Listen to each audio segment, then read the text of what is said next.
საზოგადოების ერთი ნაწილისთვის ამ ადამიანის სახელი ჯალათთან, გაუპატიურებასთან, ცემასთან, სიკვდილთან, ზოგადად არაადამიანურ მომყრობასთან ასოცირდება. მეორე ნაწილს ციხეს, პატიმრებს, წამებას და დამცირებას ახსენებს. ნაწილისთვის ერთი ზუგდიდელი ბიჭია, რომელსაც გაუმართლა და დათა ახალაიას კლასელი აღმოჩნდა. ადგილობრივი მოსახლეობა, რა თქმა უნდა, ტელეკამერებთან საუბრისგან თავს იკავებს, მაგრამ აი რა სწერდა საინფორმაციო სააგენტო პირველი მეგის ქარდავასთან დაკავშირებით. ადგილობრივი მოსახლეობა მეგის ქარდავას სასტიკ და დაუნდობელ ადამიანად ახასიათებს და აცხადებს, რომ იგი თანამდებობრივ უფლებამოსილებას ძალიან ხშირად ბოროტად იღენებდა. ამ კონტექსტში ადგილობრივი მაცხოვრებლები პირველთან საუბრისას პატიმრების ცემის, არაფხიზელ მდგომარეობაში მოსახლეობის უმიზეზოდ დაწიოკების, ქორწილის სუფრებიდან თვალში მოსული გოგონების გასეირნების და სხვა ფაქტები დაასახელეს. ვინ არის მეგის ქარდავა? ამ ხელისუფლების სახე თუ უბრალოდ ახალაიას კლასელი? ადამიანი, რომელიც თავს ყველაფრის უფლებას აძლევს. რატომ გახდა საჭირო სისასტიკით ცნობილი ადამიანის თავდაცვის სისტემაში გადაყვანა და რას უნდა ველოდოთ ჯარში? სჯის თუ არა მიხეილ სააკაშვილი ქართველ მეომრებს და რისი უნდა ეშინოდეს თითოეულ რიგითს? მეგის ქარდავას ანატომია. და კიდევ ერთი ტელეეკრანს ბავშვები მოარიდეთ.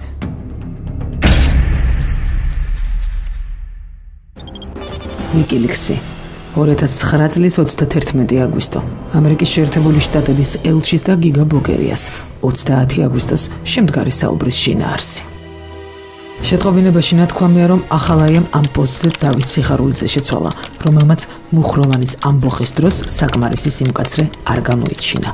გიგა ბოკერია და ელჩი ახალაიას დანიშვნის შემდეგ საზოგადოების რეაქციაზე მსჯელობდნენ. გიგა ბოკერიამ ხაზგასმით უთხრა ელჩს, რომ ახალაია ნიშას კაცია და არა ვანოსი.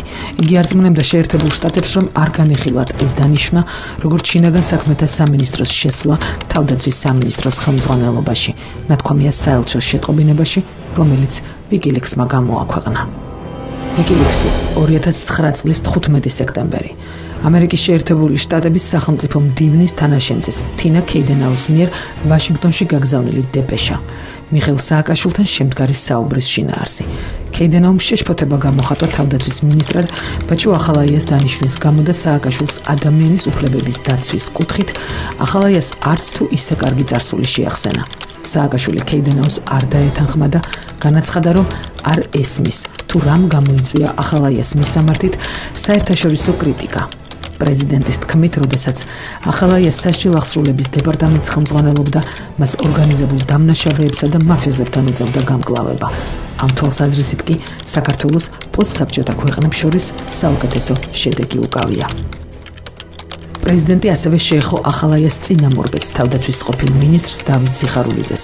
პრეზიდენტის თქმით, ეს უკანასკნელი უფრო კარგი დიპლომატი იყო, ვიდრე მინისტრი. გარდა ამისა, იგი როგორც პრეზიდენტი ვალდებული იყო პასუხი მოეთხოვა სიხარულიძისთვის მუხროვანის ამბოხისთვის. ქეიდენაუმ ურჩია სააკაშვილს დაფიქრებულიყო, თუ როგორ აისახება ახალაიას მინისტრად დანიშვნა საქართველოს რეპუტაციაზე და მომავალში მსგავსი ქმედებებისგან თავის შეკავება ურჩია. ვიკილიქსი 2009 წლის 10 ოქტომბერი.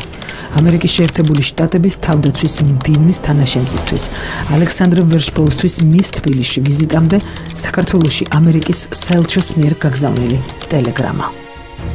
ბაჭუ ახალაია საელჩოს მიერ ამერიკელი სამხედრო მრჩევლებისთვის რეკომენდაციების თხოვნისა და შემდეგ ამ მრჩევების გაზიარების კუთხით თავდაცვის ყველაზე აქტიურ მინისტრად ხასიათდება.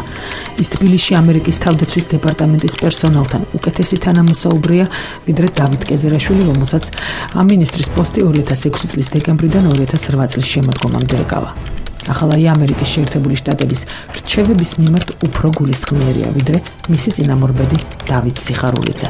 მან სამინისტრო სპეცდანიშნულების რაზმის რაციონალურად სტრუქტურირებაში, ასევე პერსონალის მართვის რეფორმის კუთხით ამერიკელი სამხედრო კონსულტანტების რჩევები გამოიყენა. ისინიც კი, ვინც თავდაცვის სამინისტროს შიგნით ახალაიას პიროვნებას სკეპტიკურად უყურებდა, აღნიშნავს, რომ წინამორბედისგან განსხვავებით მას გადაწყვეტილებების მიღების არ ეშინია. ჩვენი აზრით, ის საკადრო ცვლილება, რომელიც ახალაიამ გაერთიანებულ შტაბში განახორციელა, დიდწილად მიმართულია სუსტი ადგილების ამოსავსებად და იმ პირთა ნიჭიერი კვალიფიციური ადამიანებით ჩანაცვლებისაკენ, რომლებიც მანამდე სამუშაოს ცუდად ართმევდნენ თავს, ნათქვამია WikiLeaks-ის ინფორმაციით ტელეგრამაში. მისივე მონაცემებით გზავნილში ამერიკის შეერთებული შტატების საელჩო კმაყოფილებას გამოთქვამდა თავდაცვის მინისტრის ახალი მოადგილეების დანიშვნასთან დაკავშირებით. მთლიანობაში მიგვაჩნია, რომ მართალია ახალაიას გამოცდილება აკლია, მაგრამ როგორც ჩანს, მას მისი ნაკლოვანებები კარგად ესმის და გულწრფელად დაინტერესებულია იმ რეფორმების გატარებაში, რომლებიც მოწოდებულია საქართველოს შეიარაღებული ძალების გაუმჯობესებისაკენ. მართალია ეს კარგი მუშაობა მის წარსულს არ ცვლის, მაგრამ თავდაცვის მინისტრის პოსტზე ყოფნის პერიოდში მინისტრის მხრიდან ცუდი საქციელის ან ცუდი მოპყრობის შესახებ ცნობები არ ყოფილა. ნათქვამია წერილში. საინტერესო ამერიკის შეერთებული შტატების ელჩმა საქართველოში ჯონ ბასმა თუ იცის, რომ სულ რამდენიმე კვირის წინ დაწუნებულმა და ნაქებმა ახალაიამ სამინისტროში მეგის ქარდავა მიიყვანა. ან გააგზავნა თუ არა დეპარტამენტში, ეს ინფორმაცია ტელეგრამით. ან მალხაზ არქანიას ამ ჩვენებამ თუ ჩააღწია ამერიკელი მამების შთამომავლება.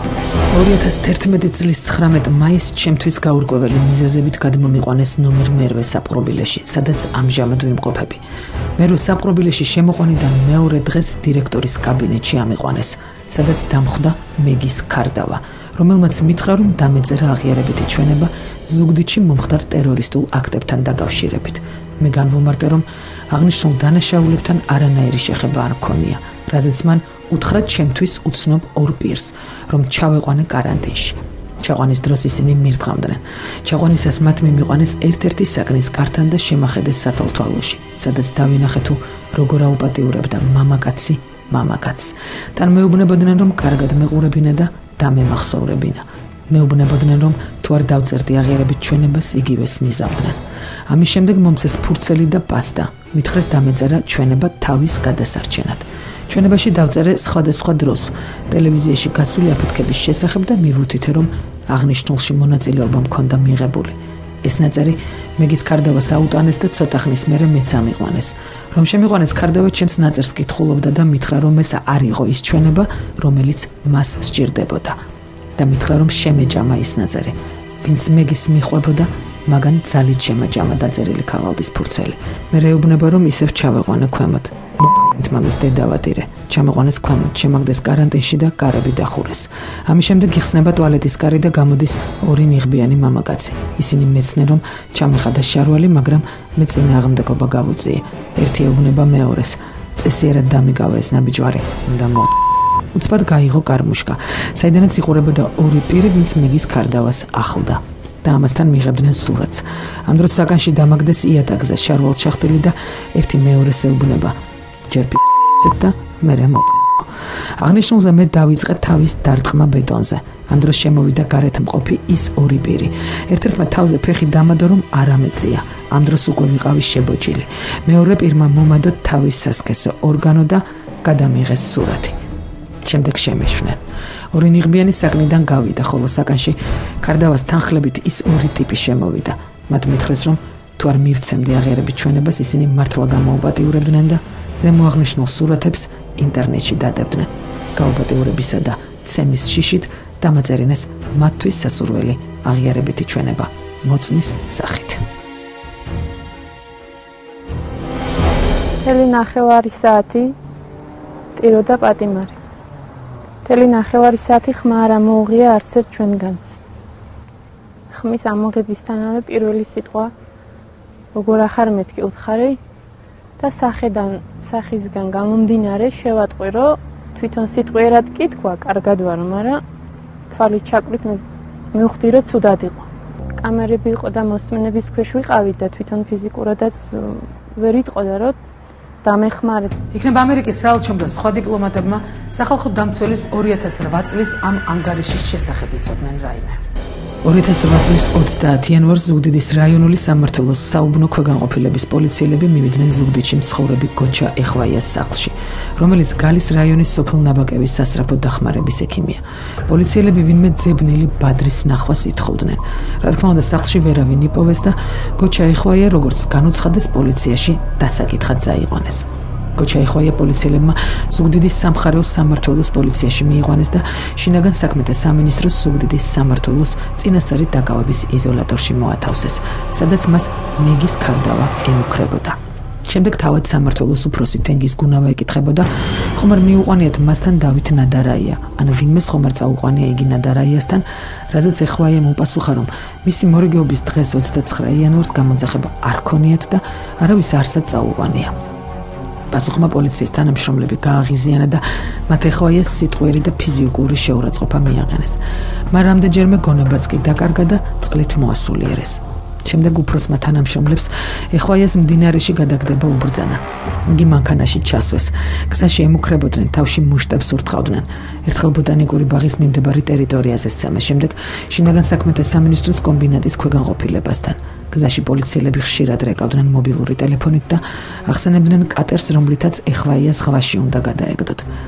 ღამის 3 საათისთვის ის ზუგდიდის რაიონულ სამმართველოში მიიყვანეს, სადაც პოლიციელი გაბუნიას თხოვდა ეღიარებინა გატაცებული ბავშვის მკურნალობა ან დაესახელებინა სხვა ნებისმიერი ექიმი, ვისგანაც ამოიღებდნენ დიდ ფულს და ნახევარს ეხოიას გაუყოფდნენ. ეხოიას ხულიგნობისა და პოლიციისადმი დაუმორჩილებლობის მუხლით ადმინისტრაციული სამართალდარღვევის ოქმი შეუდგინეს და 31 იანვარს 7 დღიანი პატიმრობა შეუფარდეს. შიშის სასამართლო პროცესზე მას არაფერი უთქვამს. ვინაიდან მკაცრად იყო გაფრთხილებული ცემის შესახებ, არაფერი დასცდენოდა, თორემ ყაჩაღებზე უარესები ჩვენ ვართო, უთხრეს. ეხოიამ დროებითი მოთავსების იზოლატორში გონება დაკარგა და იგი ზუგდიდის რესპუბლიკურ საავადმყოფოში გადაიყვანეს. ნეიროქირურგის ჩანაწერში მითითებულია, რომ პაციენტმა მიიღო კომბინირებული ტრავმა, მათ შორის ქალის ტვინის დახურული ტრავმა, ტვინის შერყევა. ავადმყოფი ნაცემია, მისი გადმოცემით აღნიშნავს გონების დაკარგვას ტრავმის მომენტში. ემოციურად ლაბილური, აჟიტირებული, უჩივის თავის ტკივილს, ტკივილს წელის არეში, ურჩევნია განმარტოება, აქვს შიშები. ეხოიას თქმით, განსაკუთრებული სისასტიკით გამოირჩეოდა ზუგდიდის სამხარეო სამმართველოს უფროსის მოადგილე მეგის ქარდავა. კვალი, რომელიც თავდაცვის სამინისტროში დარჩა, 57 წლის სერგო თეთრაძე, კიდევ ერთი მსხვერპლი. სამხედრო დაზვერვისა და სამხედრო საჰაერო ძალების ყოფილი ოფიცერის გასაიდუმლოებული სიკვდილი ისევ მეგის ქარდავას უკავშირდება. თეთრაძე ამავე წლის 17 სექტემბერს საკუთარ დაბადების დღეზე დააპატიმრეს. დაპატიმრებას ხელმძღვანელობდა თავდაცვის სამინისტროს სამხედრო პოლიცია. სამხედრო პოლიციას კი სათავეში სწორედ ქარდავა უდგას. დაკავებიდან ერთი კვირის შემდეგ ჯაშუშობაში ეჭმიტანილის ოჯახის წევრებს შეატყობინეს, რომ თეთრაძე გლდანის ციხეში გულის შეტევით გარდაიცვალა. გარდაცვალება მალევე მკვლელობად შეფასდა. მინდა მივმართო პირველ რიგში თავდაცვის სამინისტროს, რომ გამოვლინდეს სერგო თეთრაძის მკვლელობაში ეჭვმიტანილი პირები. მე მინდა ასევე დავაყენო ბაჩო ახალაიას და მეგისი ქარდავას პასუხისმგებლობის საკითხი. თავდაცვის სამინისტროში ძალიან ბევრი ღირსეული ადამიანი მუშაობს.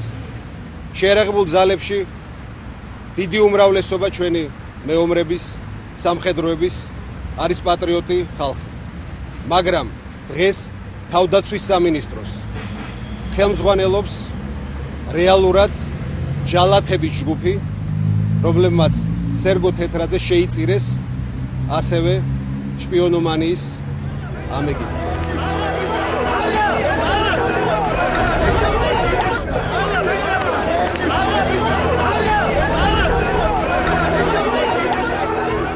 Ურეთას 7 წლის 2 ნოემბრის აქციამდე ოპოზიციის წარმომადგენლები ზუგდიდში ჩავიდნენ. აქცია მათივე თქმით შედგა ოპოზიციის წარმომადგენლებს, ადგილზე რა თქმა უნდა ახალაიების გარემოცვის წევრებიც დახვდნენ. იქ იყო მეგის ქარდავაც. რა დროსაც დათას კლასელს პროტესტმა პირველი სილა გააწნა. იმ დროს, როდესაც ნაციონალური მოძრაობის წევრები და შინაგან საქმეთა სამინისტროს წარმომადგენლები აქციის მონაწილეებს არბევდნენ, ქარდავას სახეში ქალბატონის, მაშინ დეპუტატის ბიძინა გუჯაბიძის მეუღლის ხელი მოხვდა. ეს ქალბატონი არც მეტი, არც ნაკლები მეგის ქარდავამ დააჯერინა.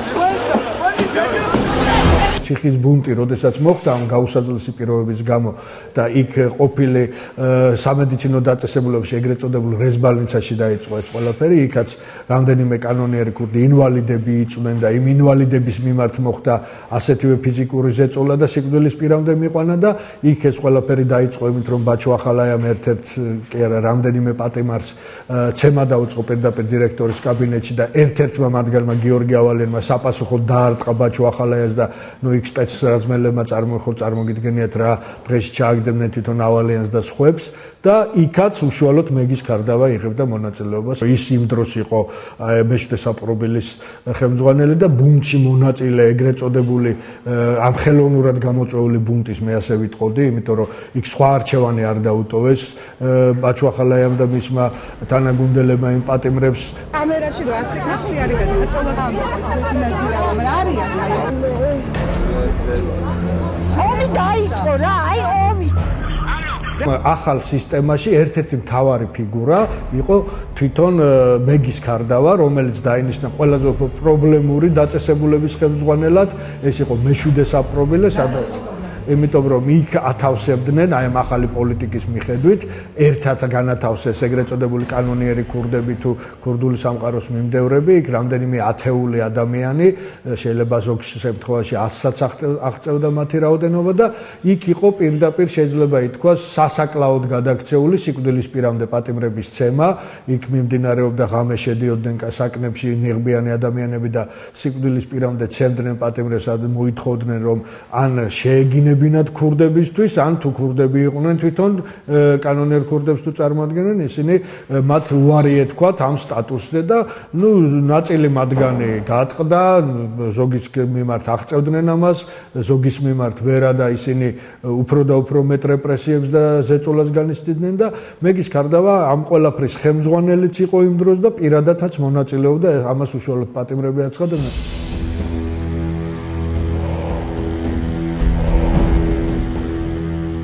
მეგის ქარდავა ვარდების რევოლუციის შვილების ერთ-ერთი სახეა. ხელისუფლებისადმი თუ ახალაიებისადმი გაწეული სამსახურისთვის ის ხან სამეგრელო ზემოსვანეთის სამხარეო პოლიციის უფროსის მოადგილის პოსტს იკავებდა, ხან სასჯელ აღსრულების სისტემის ხელმძღვანელის ბაჩო ახალაიას მოადგილის თანამდებობას. სწორედ ამ პერიოდიდან იქცა მეგის ქარდავა მეგის ქარდავად. ახალაიას კლასელმა ციხეში თითქმის წაუშლელი კვალი დატოვა. კვალი, რომელიც ბევრ პატიმარს სხეულზე ეტყობა. მახსოვს იმ პერიოდში საადვოკატო საქმიანობას ვეწეოდი, მქონდა პატიმრებთან შეხება, ყვებოდნენ საშინელებებს. მისი დამოკიდებულების თაობაზე პატიმრებთან, როგორ აწამებდა, როგორ შეურაცხყოფდა, როგორ ცემდა და როგორ სასტიკად ეპყრობოდა პატიმრებს. და სწორედ მისი დირექტორობის პერიოდში ძალიან ბევრი ფაქტი იყო წამების, არაადამიანური მოპყრობის, ღირსების შემლახავი, შეურაცხყოფის და სხვადასხვა აკრძალული მეთოდების გამოყენების.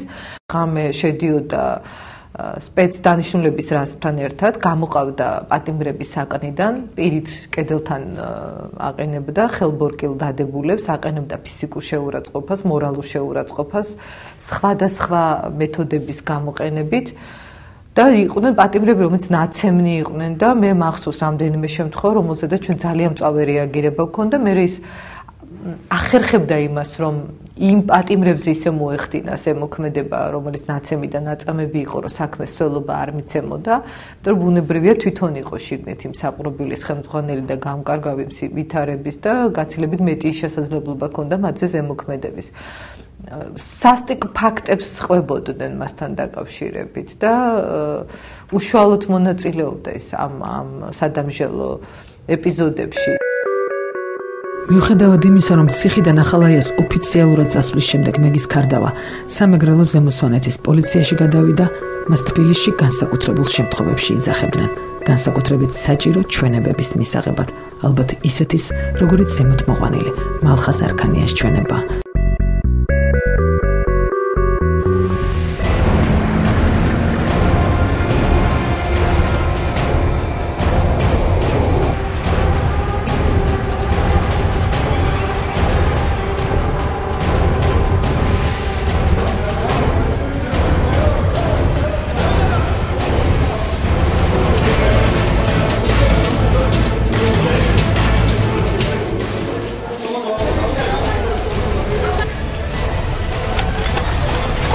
ძალიან სამწუხაროა, თქვენ ხართ საქართველოს შეიარაღებული ძალების მოსამსახურეების სამხედრო, რომელიც დილიდან შეესწარით იმას, რომ თქვენ თვალ წინ დაკოქეს, ან თქვენ დაკოქეთ ტანკები.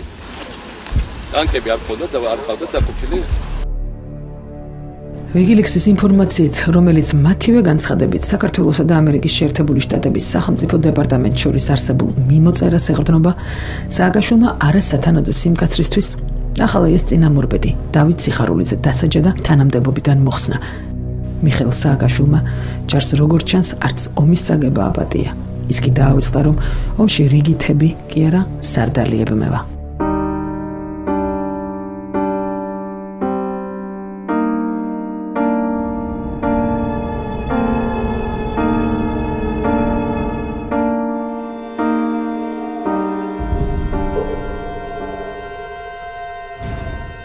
ციხის მასშტაბების შემდეგ ახლა ეს სიმკაცრე როგორც ჩანს ვერ წვდება ქართულ ჯარს და მეგის ქარდავაც თავდაცვის სამინისტროში სავარაუდოდ სწორედ ამ მიზეზით მოხდა. თლიანად უნდა გაუქმდეს პირობითი საჯელი, არანაირი პირობითი საჯელი ყველა ციხეში. ახალაიას უწყება ანატომიასთან კონტაქტზე კატეგორიულად არ გამოდის. არც მეგის ქარდავა სახელთან დაკავშირებულ სისასტიკეზე ისურვეს საუბარი. საზოგადოებასთან ურთიერთობის სამსახურში მხოლოდ ის დაადასტურეს, რომ მეგის ქარდავა მოღვაწეობას თავდაცვის უწყებაში მართლაც აგრძელებს.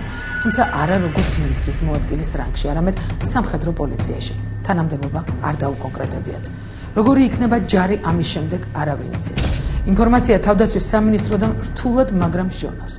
ბოლო მონაცემებით 100-ზე მეტი ოფიცერი დაითხოვეს უწყებიდან, თუმცა მიზეზებზე საუბარი ამ სფეროს ექსპერტებსაც კი უჭირთ.